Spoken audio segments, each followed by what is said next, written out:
This is how I organize my 8th graders' lesson plans for seed and home study.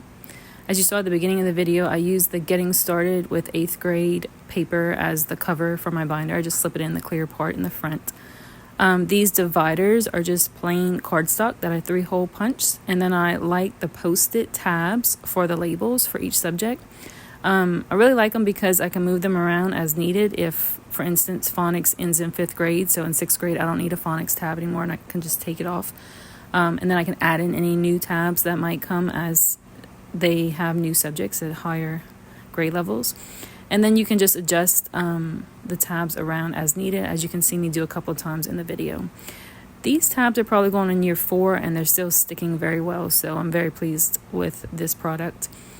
If you see that I am flipping through some of these lesson plans, it's because some subjects have the answer keys and the tests at the back. So I'm flipping through, taking the lesson plans out and keeping the answer keys and tests aside for either another binder or another part of this binder.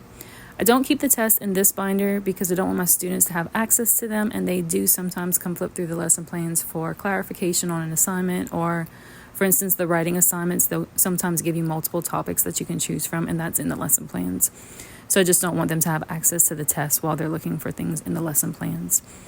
When I get to the last subject here, vocabulary, you'll notice that when I flip from the lesson plans, there's a clear divider or a clear page protector that I use as a divider between the lesson plans and the answer keys.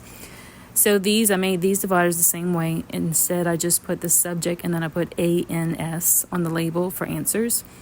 So now I'm separating the answer keys from the tests for each subject, and I'm putting the answer keys in this binder also.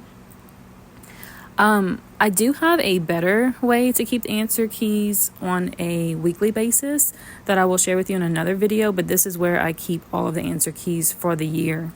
I do not, however, take out this binder every single day whenever I'm checking my students' work, and I'll show you what I use. I end up using a 3-prong folder for that, and I'll show you that strategy in another video.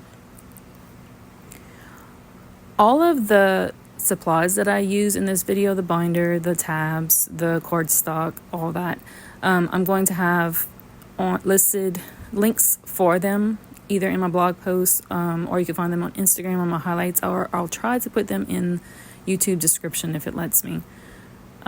If not, it's easily found on the blog. All right, now I'm about to finish up putting the answers in here. So the next little tip I have for you that just saves me so much time whenever I'm writing my weekly lesson plans is I then take Post-it notes, and it's the small square ones. And for each subject, whichever page I'm on, I put, as you can see, that one was art.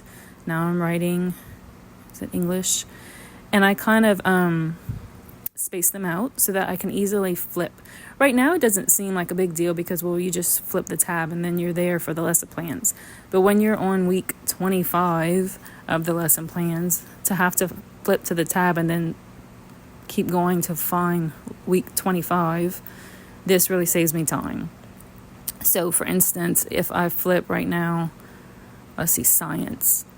So I can use the tab to get to science, and then I find the sticky note to find the exact week that I'm on in science when I'm writing the lesson plans. And that just saves me a lot of time when I'm doing that.